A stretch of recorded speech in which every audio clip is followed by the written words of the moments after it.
My name's Cassie and I'm the founder of Fatco, where we use these guys to make this stuff. Let me explain. At Fatco, we specialize in making natural and organic skin and body care products, many of which contain tallow. It's nutrient dense and healing. It's extremely high in vitamins A, D, K, and E, all super important for skin health. It's natural, it's healthy, and it's sustainable.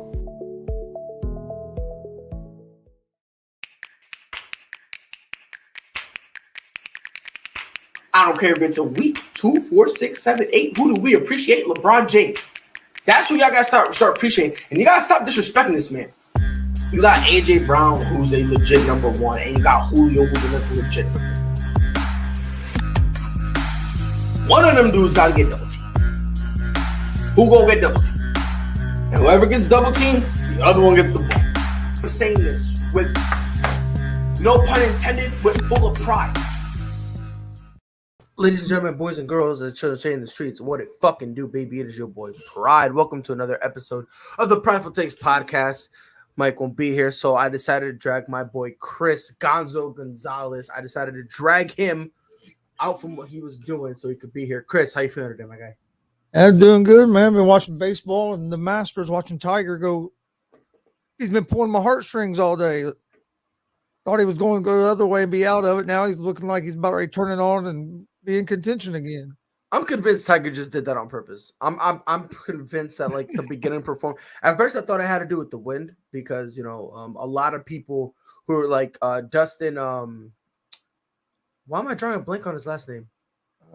Johnson. Johnson. I almost said Poirier for some reason. But yeah, Dustin Johnson. He loves his driver, and he's been doing everything in his power to avoid it. Yeah, that right there lets you know that in terms of wind, this thing is crazy. It's tough, but I need you to explain your intro about LeBron James. What do you mean? What did I say in the intro? Oh, people need to respect LeBron James, I think is what. Yeah. I gotta respect LeBron. I gotta respect him, 100%. I'll say that to the day I die. LeBron James is probably one of the most disrespected superstars ever. He's probably one of the most disrespected superstars ever. Because if he doesn't play, right? If he doesn't play, Kobe would never. MJ would never. But then if he plays, he's stat padding. Oh, if he plays tonight, that's going to be everybody's story. Well, no, the Lakers shut him down for the rest of the year. Oh, did they? Yeah, they shut him down for the rest of the year. They're like, yo, fuck it, we're not. Well, I know yesterday there was reports that LeBron might play tonight, and I was like, really? He ain't gonna play. They said he was, and I said this. I was mad petty. I was like, matter of fact, if I'm him, I drop 40 each night. Stop playing with me. I'll be petty as hell. I'll be just, a petty motherfucker. Just to get the scoring title. not even just a scoring title. I would do that, and I'm flipping off LA. Well, if you get the scoring title, that even makes it sweeter. Oh, 110%. But we got a packed show: boxing versus MMA. Who's better? We could talk about that. And then we obviously talk about UFC 273, headline by that fucking savage Alexander Volkanovski and the Korean zombie Chan Sung Young. But before that, we kind of touched on his name a little bit. Tiger Woods. Right now, as things are currently standing, he is plus, where is that? He's +2. So he's 2 over. As of right now, it looks like he's gonna make the cut, with the cut projected to be 4 over. So let me ask you a question. Let's say he makes the cut, which I believe he will. Do you think he can end up winning his 6th green jacket? I still think he can, especially if he finishes the rest of this round strong. Because if he finishes the rest of this round strong, he might be able to get back to even. If he can finish today at even or better, I think he's going to have a great chance going into the weekend. I'll even continue with this. I think even if he stays where he's at right now at 2 over, I think he still has a legitimate chance. Yeah, as long as he don't fall back. Yeah, because in the beginning of the day, if I'm not mistaken, he was tied at 40th place with 4 over. I think it was 4 over he was at. Yeah, he was at 4 over, which wasn't looking good. And all of a sudden, Tiger Woods just does Tiger Woods things. I believe it was 2 birdies he got. I believe. I think he's getting ready to have a putt for a third one in a row. That's what it's looking like right now. So In case you guys didn't realize, we're actually watching the Masters right now too, so that's how we're able to say this stuff. But Yep, he's but actually getting ready to putt right now. yep. And by the way, I just want to throw it out there: the weather this weekend for the Masters is expected to be absolutely beautiful. Yeah. The wind is very low to the point that it's considered actually like the strongest wind is a gentle breeze. Here goes Woods for birdie. Oh, Hold on, I think I'm a little bit behind.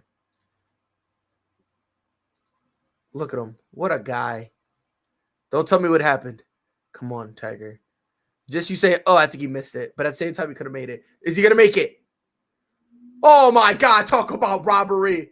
Look at his face. Look at his face. Yo, his face is like, this is bullshit. it looked good all the way till just like right before the Yes. hole. Oh, my God. And then one-handed just sick of this noise. Oh, my goodness. Wow. What was that? His 15th hole? That was 15? Yep. Sucks, man. But listen, he still parted. That's fine. Not you know. As long as he don't fall no lower, I think he'll be fine. That's what I'm saying. As long if you could, because I was talking earlier with Amon about this. If he puts himself in a position where he's like at straight zero, if he's nailing it, bro, Yeah. he's got a legit. I give him a chance anyway. I really do. But if we've seen him make 5-6 strokes up in nine holes. If I'm not mistaken, when he won his last Masters, when he came back, wasn't he down like 6 strokes? I know it was at least 4. It might have been 6. Yeah, he was down. He was down a lot. And then he was like, all right, here we go. Pew, pew, pew, pew. And then just like was just getting ridiculous. Again, he has a legitimate chance of being able to get out of here. Tiger Woods, this is something that people that even in golf we need to keep mindful of. He's walking with purpose. Now, the reason I say that's important for other people who don't know golf, so everyone knows about the accident he was in. He has a metal rod in his leg. Him having to walk in between every single hole was a fear people had, because they were like, wow, what if he has to end up quitting and giving up? Because there were a couple tournament attorneys he had to pull out from because his body couldn't handle walking, couldn't handle it. But right now, I'm not seeing any discomfort on his face at all. He's walking with a purpose. He's walking with beautiful strides. And again, I think he ends the day at 0. I think he ends the day evened out. And man, I'm telling you, evened out heading into this weekend. Oh wait, that was an eagle putt he missed. So he got a birdie. He's only he got a birdie. Now. Yeah, he's +1 right now. Oh my, hold on. What incarnation? I thought that was a par 5. I thought that was a. I thought it was a 4. Yeah, that was an eagle putt. He almost got an eagle in that putt. He barely missed. Bless his heart. That was for birdie. So yeah, he's at +1 right now. He's birdied 3 holes straight. Wow. No way. I refuse it. I refuse to believe that. Getting ready to tee off. What, that's insane. Wow. So now he's 1 over. That's 1 step closer. I say this, and I really do mean it. If he ends up, I give him a legitimate chance. That's just me. I do too. I give him a 100% legitimate chance. Because again, we've seen Tiger Woods, like again, his last Masters, he was down. He was down, like you said, I believe I think it was 6. It was at least 4 he was down, and he was able to come back. So oh shit, dude. What happened? He's getting ready to have another birdie putt. He just put his tee shot within like 4 foot of the hole. No, maybe didn't. 6 foot of the hole. I'm watching it right now. Oh my God, look at the spin. Yeah. Oh my days. Allow it. At first I thought it was gonna roll in. Oh my. We'll have another chance for a birdie. Can I ask you a question? What can this man not do? What can this man not do? I was getting ready to say, you know what? That's the scary thing. This is his first tournament back, and he's already playing at this level. Think about the level he could get to if he starts playing a little more regularly. Oh my goodness! I was worried he was going to get tired, as the day went on. He's actually gotten better today. Stronger. That's the wild part about it. Everyone thought that the longer he go, the worse he would play. He had a solid day yesterday. Today started. Yeah, he opened out of the gate struggling, and has gotten better. He has gotten better to the point now that, oh my days, I love this. I can't believe I'm saying this, bro. See, this right here is why I be telling people golf is sometimes he barely missed the ridge. That shit sucks. He was like a foot from that ball rolling down. It just stopped.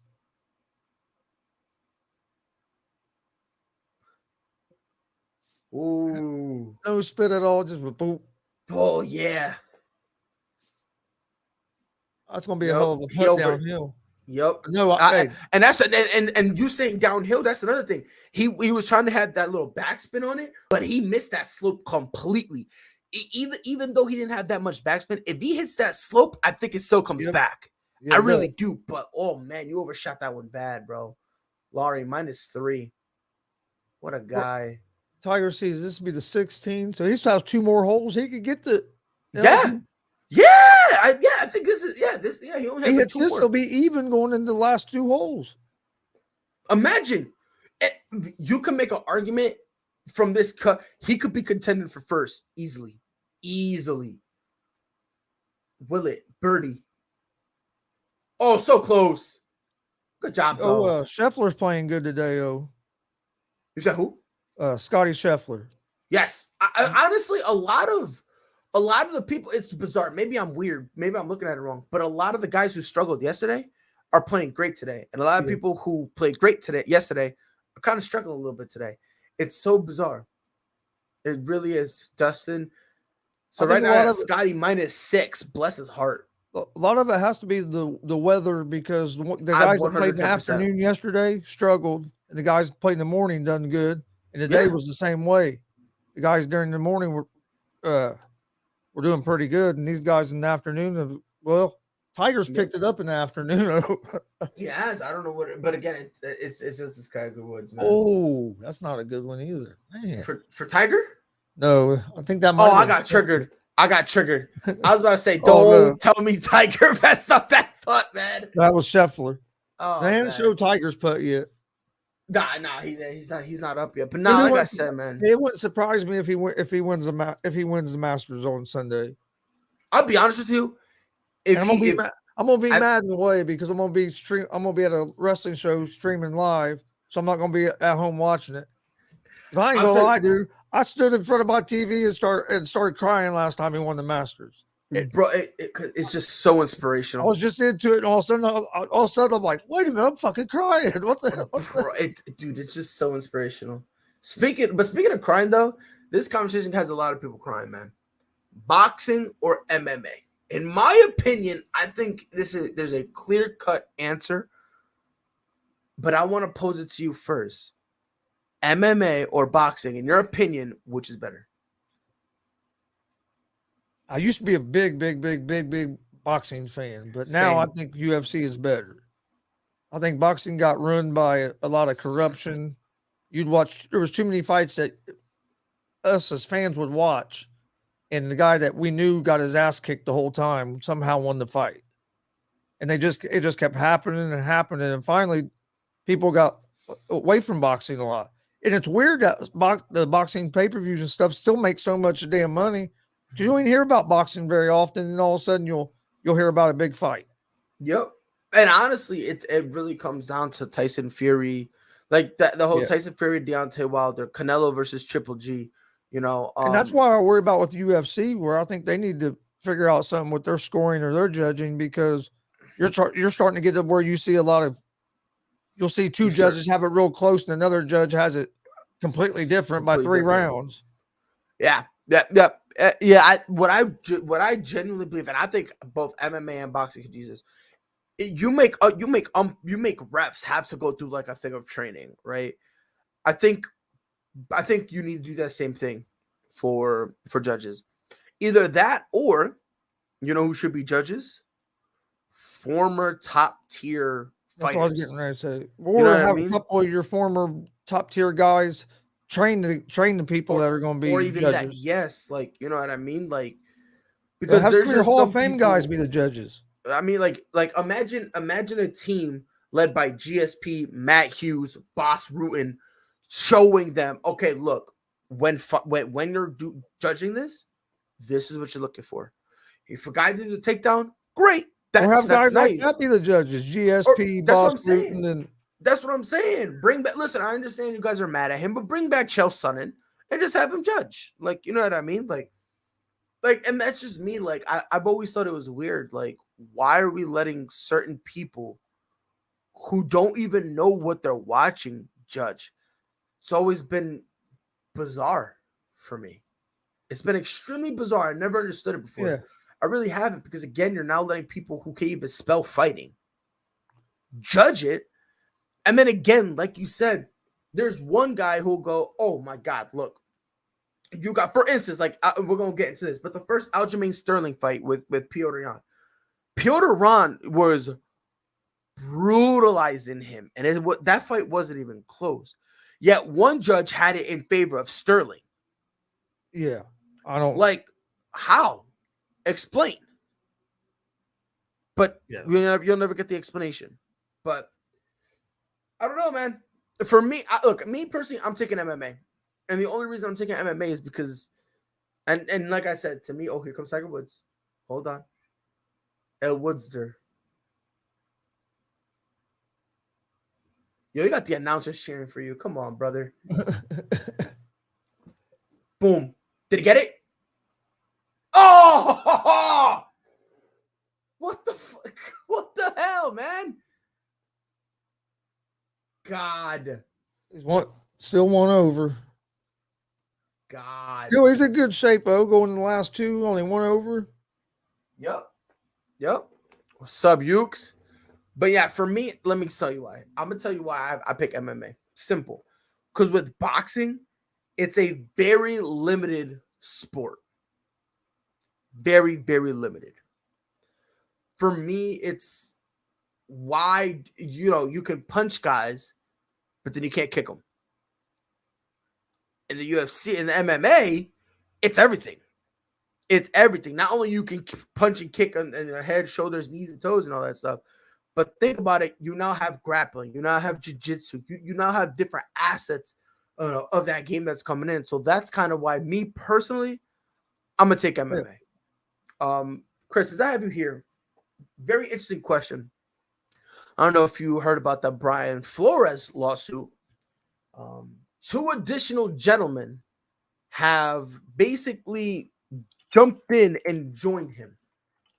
One of those guys being Scott, Steve Wilkes. I don't know, I almost had Scott, but Steve Wilkes, who basically was the coach for the Cardinals before they basically fired him and hired Cliff Kingsbury. And then the other one is Ray Horton. My bad, Ray Horton. It's Ray Horton, who, in my opinion, and I'm gonna give you my take on it. Chris, let me know if I'm out of pocket. By the way, Gridiron Nuki, I know there is kickboxing, but in kickboxing you still can't grapple and take down and stuff like that. That's why I prefer MMA, because it's everything. It's kickboxing, boxing, Muay Thai. So you have a whole bunch of different ways to stand up. But then there's also wrestling. There's also like basically all different body types and all stuff. different facets. Yes. Yeah, all different facets. So that's why for me, I'm gonna take MMA. But to go back to this, Chris, I'm gonna give you my take. Let me know if you think I'm crazy, if you think I'm out of control. You let me know. So I think both of these are very interesting. So from an optics point of view, I think the Cardinals is like the worst. Because just from the optics point of view, you fired Steve Wilkes, which, let's be honest, there's really no reason you fired him.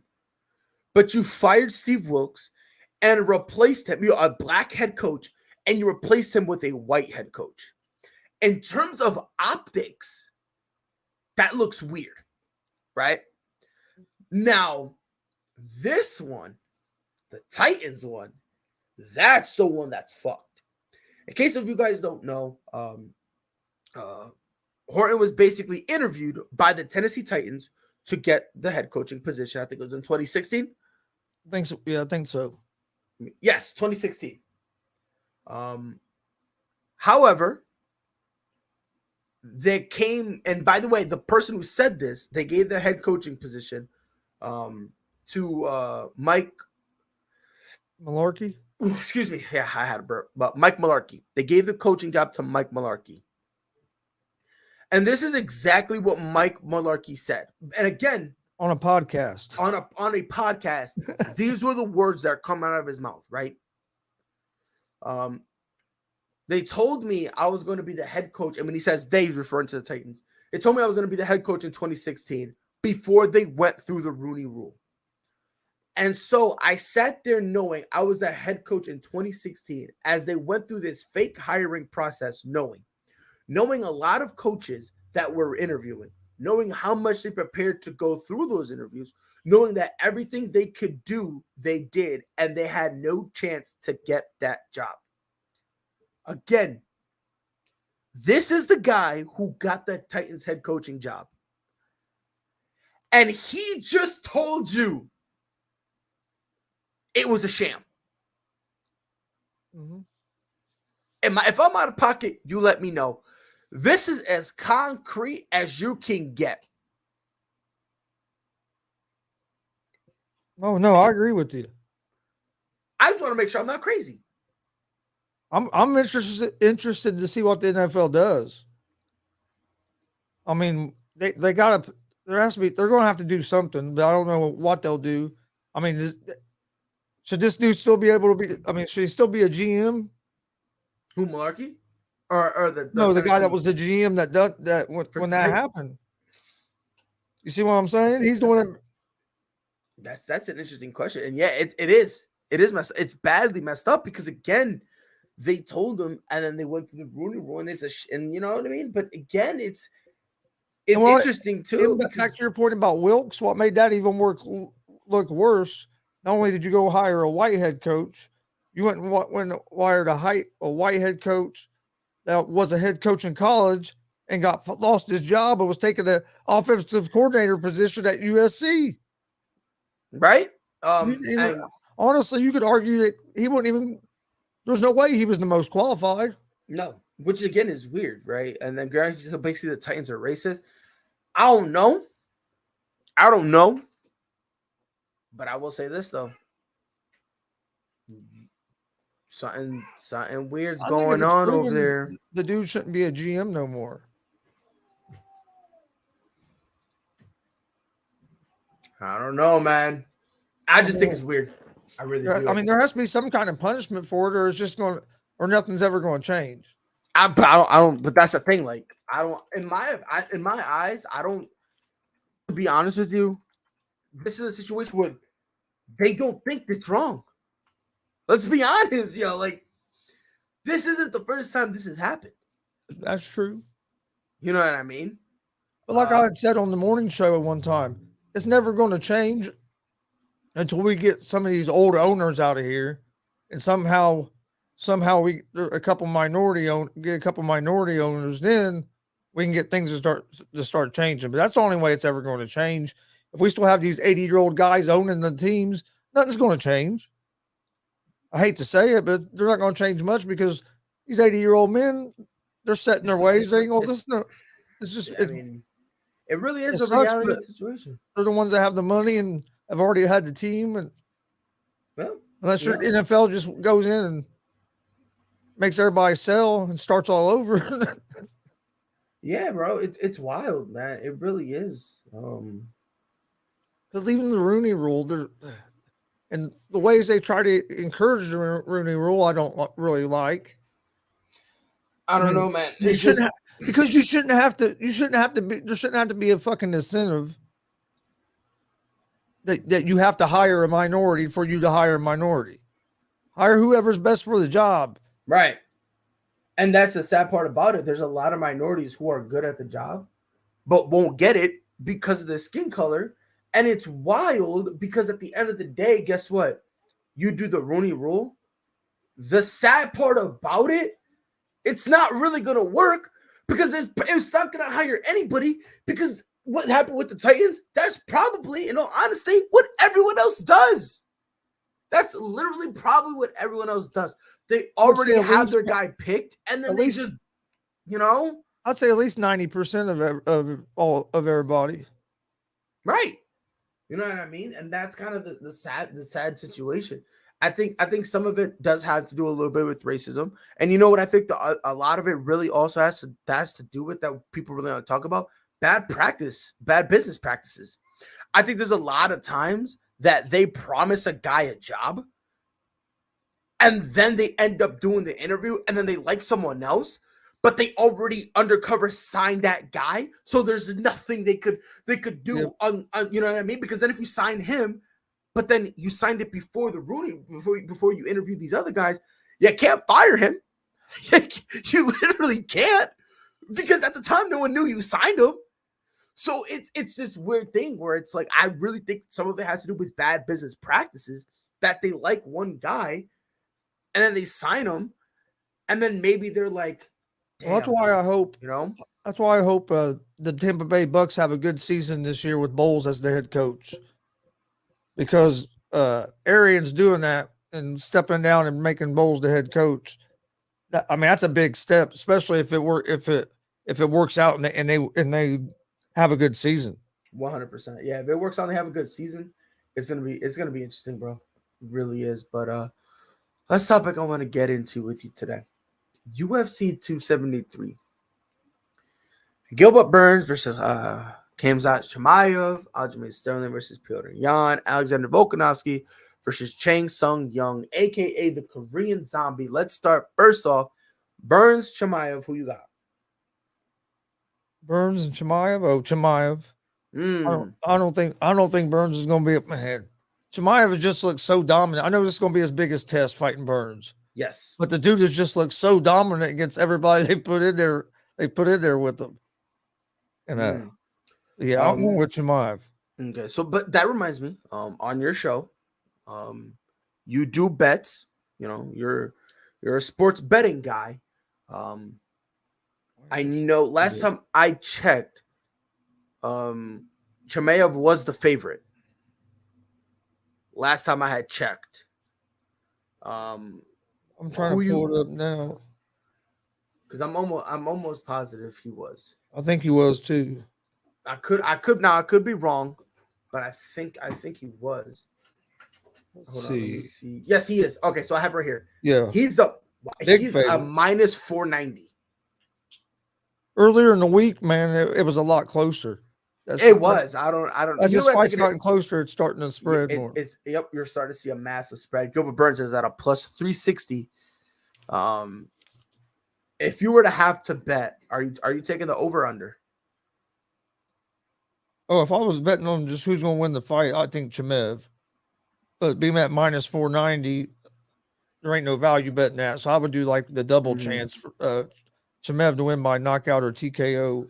Okay, and so that one, I saw the over under was 2.5 or yeah, right? Oh, you mean for rounds? Yeah. I saw it's like before round 3. I know I saw someone put a big bet that they had Chimaev first round knockout. Well, if I go to distance, you can get plus 205 yes, minus 290 no. But see, I don't think the fight's going to go to distance. No way with how both these guys, how explosive both of them are. No way someone's getting knocked out. I'm with you. I think Chimaev wins. What I was taking, you can get Chimaev to win by knockout, TKO, or on points either way, and you can get that at minus 200. I would snatch that up. See, that's a lot better odds than if you just bet for him to win at minus just win. Yeah, because I tell people all the time.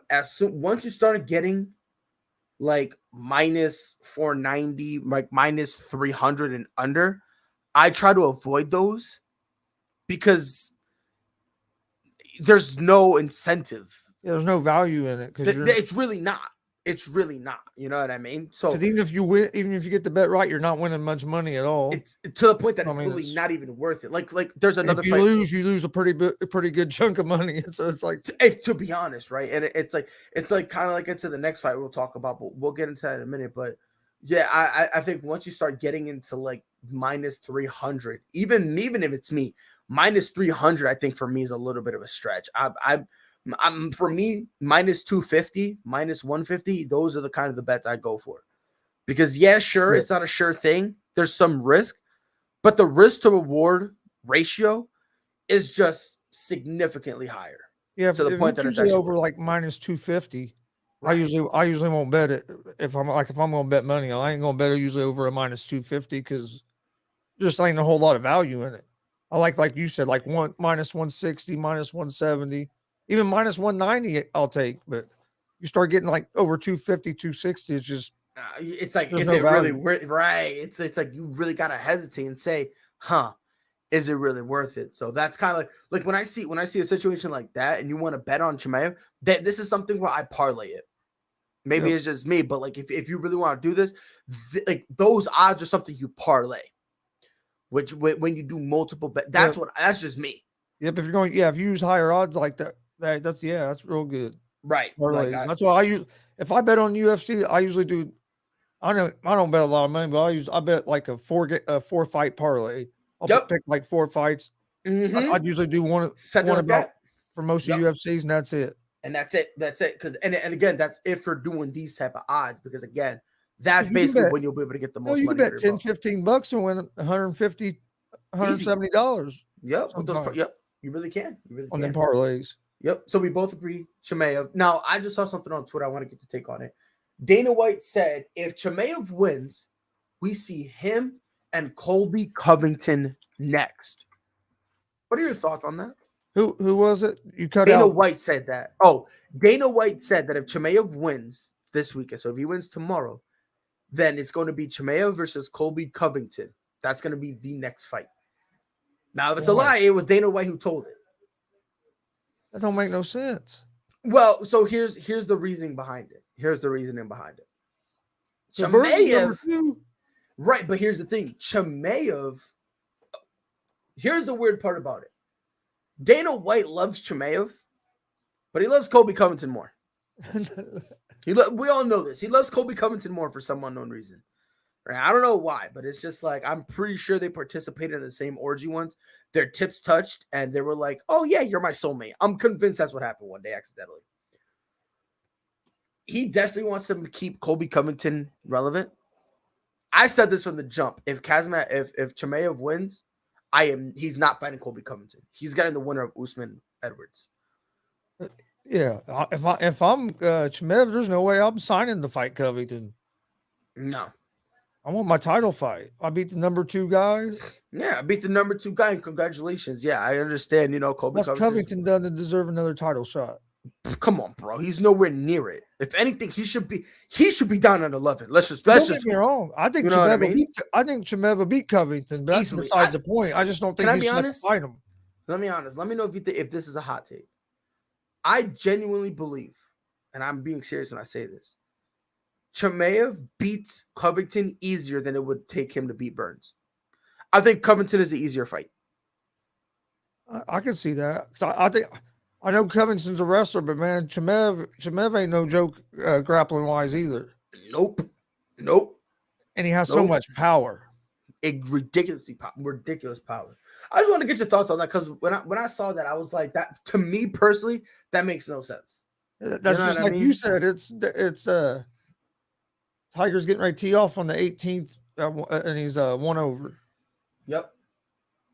God bless him, man. Hit a good drive. Hell, he didn't even watch it. He walked off, didn't even look up to see where. I said that earlier. Tiger, when he be hitting some of these drives, if it's a good one, he feels it and he just immediately turns his back and he's just picking his stuff up and he's just ready to go. Picked up his tee, walked straight to the caddy, handed his club. He didn't even look at it because he knows when it's a good one, he knows where it's at. He knows it's wild. So we both agree there. The second fight, which in terms of odds, this is the other one I wanted to bring up. Aljamain Sterling against Petr Yan. Petr Yan is a minus 435 favorite, which Again, on a solo bet, I wouldn't touch that. This entire card, I'll be honest with you. If you want to do this entire card, like bet these three fights, you parlay these with either, I would honestly parlay those with the women's strawweight bout with Mackenzie and Torres. I would parlay with that. That's what I would do. Right now, Petr Yan minus 435 favorite. Aljamain Sterling is a plus 330 underdog. So Chris, who you got winning the fight? I got Jan winning the fight, but this is another one where the odds are so high. If I was going to bet him, it'd be in a parlay. Yep. But I think Jan's going to destroy him. Same. He was on his way to destroying him last time before the knee. Right. And by the way, before people say, "Oh yeah, you that was good." Look, this is my thoughts on it. I don't care whether or not the knee really did damage or not. I don't really care about that, right? The belt under no circumstances should change hands on disqualification. No. I don't care what anybody says. If you disagree with me, you're an idiot. And I mean that with all due disrespect, because if you want to give Petr Yan the loss, I'm okay with that. Hell, if you want to say, Petr Yan, you got disqualified, so the belt is going to be vacant, okay. But you don't just hand it to somebody. I'm not handing it to Aljamain Sterling. Because he was the one fighting Yan when he done something wrong. Like, so you see what I'm saying? So, like, for me, it's like, I'm not transferring it off of DQ. Now, if you want to punish Yan by giving him a loss, I'm okay with that. He broke the rules. He deserves that L. And I'm not fighting to reverse the decision. I'm not fighting any of that. If you want to take the belt off him and vacate it, that's fine. That's okay. I understand it. No problem. I am not giving the belt. I'm not having it change hands based on because of a disqualification. I'm not, because you know what that does? That ruins the legitimacy of your title. That's what that does. That ruins the legitimacy of it. Yeah, that's what that does. And if Sterling loses this fight, everybody's going to be on him again. I'm not. I'm really not, because I already knew, because I knew he was going to get beat last time. But like, honestly, if you watch that first fight, you knew what it was. Let's stop this false narrative. When you saw him fight and you saw him getting dog walked by Petr Yan, where there's times where Aljamain Sterling looked helpless and he's like, and you just see Petr Yan literally walking him down easily. I already know what's gonna happen. I already know. The fight wasn't going to last much longer. It wasn't going to last much longer. Not at all. And again, whether or not you think that knee did damage to Aljamain Sterling is completely irrelevant and doesn't mean anything. I will say this to my dying breath. If you believe the belt should change hands due to disqualification, you are part of the problem. You are why people will never look at MMA the same way again. You are the reason why belts are not respected, and you are the reason why boxing has 3,975 belts, and like all but 3 of them in each division mean something. I don't want to hear it. Yeah, if you believe it, get out of the sport. It's like giving out participation. Just give everybody a belt then. That's what I'm saying. And again, let me clarify, because there's going to be that one person who is not going to listen to me at all and just say, "Oh, well, you thought Petr Yan should win." If you want to give him an L and ship him the title, I have no problem. Period. Yeah. I'm no circumstances. Am I going to put you vacate the title, have a tournament for it.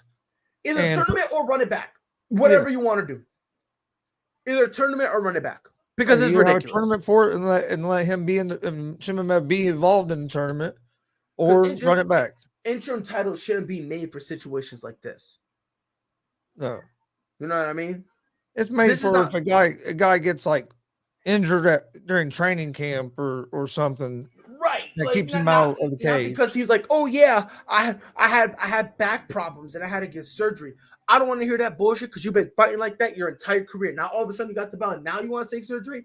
Come on, bro. Educate yourself. Do better. I literally mean that with all due disrespect. So we both agree here. The main event. I just saw a tweet. Oh, never mind. All right, it's a troll. But the Korean zombie, Chan Sung Young, will attempt to dethrone Alexander Volkanovski, while the fucking Savage seeks his 11th win in the UFC. Who you got? I have Volkanovski, and I don't think this is going to be a real close fight either. Neither do I. By the way, for the odds, Alexander Volkanovski, Yeah. minus 720. What sports book are you on? This is UFC. Oh, that's DraftKings on FanDuel. He's minus 770. Yeah, sure, that's a little better. I mean, what the fuck? That's a little. Yeah, you get a little better on DraftKings. Yeah, it's a little bit better.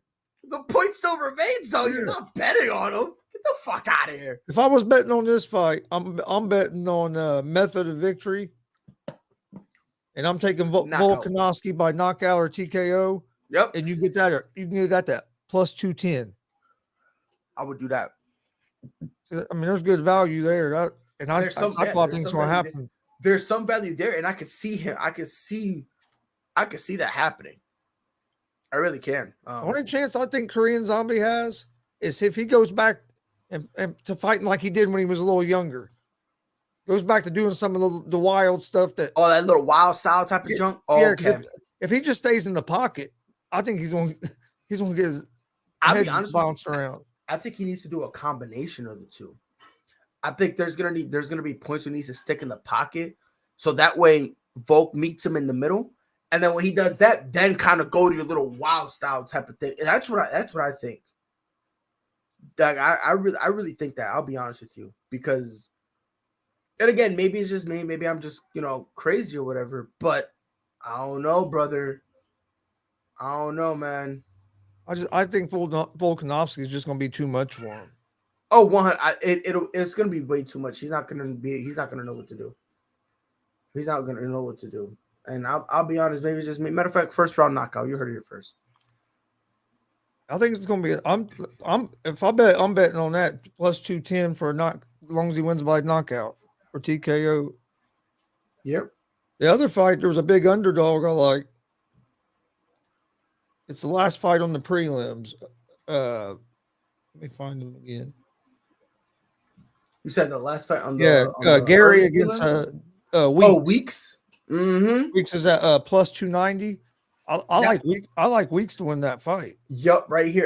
Isn't that the one I picked as an underdog? You might have. I think you did. I think yeah. Yeah, that was one of them you had too. Yeah. I'd pick that one easy. Yeah, I think that was right before my phone died. Oh man, yeah, yeah, Weeks. I'm taking him 110%. I would feel confident. But that reminds me, the fight starts at 10:00 Eastern time. I will be doing a watch along for it. Chris, if you want to hop on, you let me know. So I'll try to hop on after my show, but I don't know what time I'll get back. So listen, man, whenever you can. If you can't, don't worry about it. But my door's open. Because this right here, I love Alexander Volkanovski, but I'm just here for Petr Yan at this point, bro. That's what I'm here for. Before we sign off, Chris, I know you have your own show. I know there's stuff you do, so please take this moment, plug yourself, my guy. Yeah, well, you can find me at Gonzo Sports Room on Facebook, Twitter, Instagram. We have live shows every day on YouTube, Facebook, and Twitch. And I also have a sports betting show that's live on YouTube, Facebook, and Twitch at Gonzo Sports Room, but it's also live on the ASAP All Sports All Plays Network. So you can find it there. Make sure you go like all the ASAP Sports Network as well and follow them. We got a lot of talented guys over there. Yeah, and one of those talented guys, of course, is Chris, or as I refer to him when he gets me mad, Christopher. That's my gimmick, by the way. When people get me upset or if I'm having a serious moment, I call them by their full name. So we also do a lot of pro wrestling stuff. Oh yeah. Here every Wednesday, pro wrestling. That's what we do, all wrestling stuff because it's lit. We got a couple travel shows around the state and stream independent wrestling shows live. Yep, I'm doing 2 this weekend. Yep. So again, you just follow Chris, and he'll let everyone. Next Saturday night, I'll have a show live that'll have Epico, Primo, Carlito on it. And is that's the one you were telling me about, the Rikishi popping up? Yeah, and Rikishi. Yes. I remember you were telling. That's next Saturday. That's next Saturday. Ooh, that's a good one. You better live stream it. Oh yeah, it'll be live on YouTube and Twitch. I don't Yes, live stream sir. them on Facebook because of the music. Oh yeah, copyright. So I live stream it on YouTube and Twitch. See, so and your Twitch is Gonzo Sports Room, correct? Yep. Okay, so for those of y'all listening, it's GONZO SPORTSROOM. So Gonzo, GONZO, and then Sports Room. That's where you can find this intelligent man with, dare I say, a phenomenal beard. Oh, thanks. I'm working on the beard. I want to be like you when I grow up. That's what I like. Follow us on Twitter at Prideful Takes. Any news you guys want us to talk about, feel free to tag us. You can catch us on both Facebook and YouTube at Prideful Takes. Feel free to give us a like and a sub. Visit our website, www.pridefultakes.com. Not only is every episode of the podcast up there, but we also have original articles. Check us out on Spotify and Apple Podcasts, Prideful Takes Podcast. If you have an iPhone, just say, "Hey Siri, play the Prideful Takes Podcast," and she'll take care of the rest. And obviously, as always, go to www.fatcode.com. Use discount code Prideful Takes. Get 15% off all your organic skincare needs. They got stuff for men, women, and children.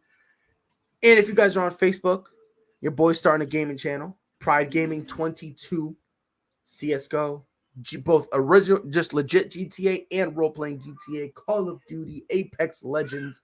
I got Hearthstone, League of Legends. And when I do Call of Duty, doing some game streaming as well, so that be yes, good sir. to look out for that. Yes, sir. I'm telling you, man. I do all types of games, whether it be multiplayer, single player, all that good stuff. So that's where you guys can find me. Chris, it's been an honor. Thank you for being here, brother. It's always fun being able to talk some UFC with you. You know what I mean? We don't get to do it much, but I know sometimes on ASAP in the morning we do it, and it's so much fun. So. If whenever I can get you in here to talk some UFC, I love it. Hey, I appreciate you having me on. I'll come back anytime. Yes, sir. Yes, sir. So on behalf of Chris, it is your boy Pride. We'll be back here on Monday. Until then, y'all know what to do. Be safe. Knew where that was going. That was a great read. Oh, Lillard from the logo. That'll quiet the 2 on the season. 2nd and 1 for the Bills. They handle the rush. Allen looking. End zone. To Shohei Ohtani. Center field. Let's watch it go. Did several of those inside low kicks.